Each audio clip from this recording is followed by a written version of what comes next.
We're all kind of swimming in a world of screens, right? Well, today we're going to talk about one family who tried a simple but kind of radical experiment that changed everything. This is the story of their Sundays Unplugged and the incredible cardboard kingdom they built. Okay, picture this scene. I bet it sounds super familiar. It's playing out in living rooms all over the world. You've got Papa totally lost in the glow of his phone, and then there are the kids, just kind of stranded, bored out of their minds in the middle of the floor. They're all in the same room, but are they really together? That's the wild thing about modern life, isn't it?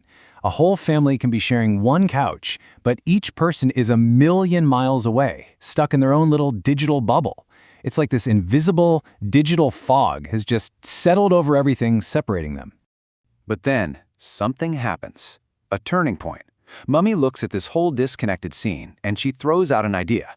It's so simple, but honestly, it's pretty revolutionary. She just says, let's have a no-screen Sunday. And just like that, the challenge is on. It's an invitation to actually, reconnect.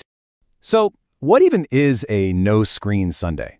Well, it's way more than just stuffing all the devices in a drawer. It's a challenge, right? It's about trading that endless passive scrolling for active living. It means you stop just consuming entertainment someone else made, and you start creating your own. And this, of course, leads to the big question. When all those glowing rectangles finally go dark, when that constant hum of notifications just stops, what happens then? What's left? What fills that silence and that empty space? Well, here's the answer. Something pretty amazing filled that space. The whole family just completely shifted gears. They went from being consumers, watching videos, playing games designed by someone else, to becoming creators themselves. They decided they were going to build something together from scratch. And the process itself was just beautifully simple. It didn't start with some complicated instruction manual. Nope, it started with a big old pile of cardboard. From there, they just imagined a world together. And then they just started building. It was pure collaborative imagination in action. And the result of this one unplugged afternoon? Get this, a massive, totally handmade board game. A whole sprawling kingdom made of nothing but cardboard, tape, and a ton of creativity. It was something that was 100% theirs, born from a moment of just focusing on each other. Now, when you see an amazing creation like this, you can't help but make a comparison. It's a game, after all. So how does this physical, homemade experience really stack up against, say, a super polished, high-tech video game? Let's really think about the difference.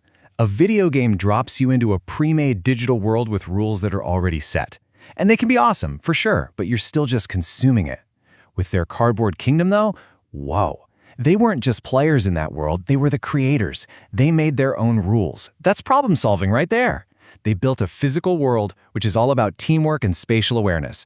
They weren't just visiting a world someone else made, they were building their very own. And the reward for just one afternoon of this, it's immense. This isn't just about a cute craft project. This kind of active, hands-on play fosters the very foundation of creativity and complex thought. It builds deep, authentic connections because everyone is working towards a shared goal.